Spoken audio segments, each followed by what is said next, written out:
Many of our daily activities have moved online, from working to classes, even socializing. Everything just seems to depend on using the internet. And Sasha Fu is live for us in Hillcrest. She's got some tips on how you can improve your internet connection. Sasha. Logan, online these days has never felt more like a lifeline.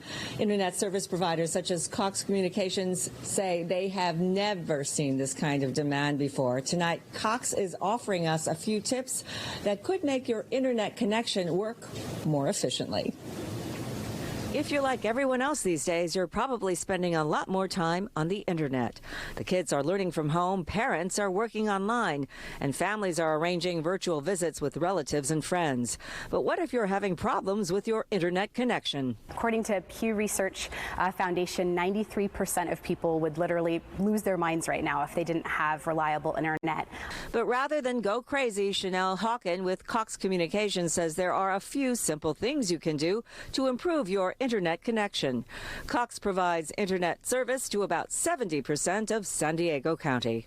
Well, one, make sure your router and your modem are up to date. With so many people getting online at the same time, would you suggest trying to do some of those activities during another part of the day? If you're a gamer, a lot of people are gaming right now, save those updates, which were typically done during the day because people weren't home, to the middle of the night or the evening hours. That's also very helpful.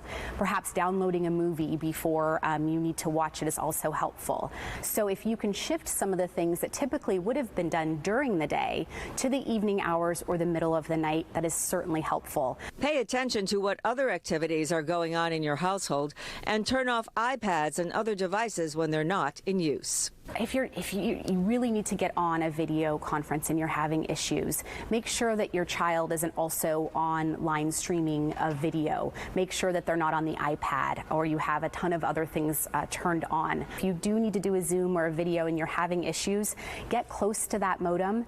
Make sure it's in the middle of your house, that it's up high and clear. You have a clear signal, and then perhaps take some of those other devices offline. Hawkins says home security cameras may also be hogging bandwidth. You can choose to turn off the system or switch it to a different setting. Those cameras default to a very high bandwidth. This is something that we learned right away. So if you're home, obviously, and you can default to a lower bandwidth, or you can just turn it on if there's motion, so it's not constantly on, because that is a huge culprit for many homes now that have that home security camera that maybe they don't need, or they don't need as high frequency while they're at home right now. And as all classrooms become virtual classrooms, access to the internet becomes even more critical. Cox Communications has a program called Connect to Compete, which offers free internet service to school children whose families qualify for assistance. We're offering our internet for the first 2 months for free.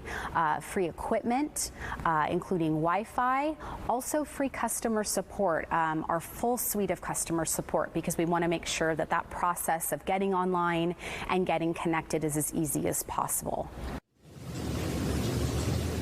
And since internet service is considered essential, Cox does have some retail stores that are open, such as this one, although the hours are limited. Equipment such as modems can be purchased, well, where else?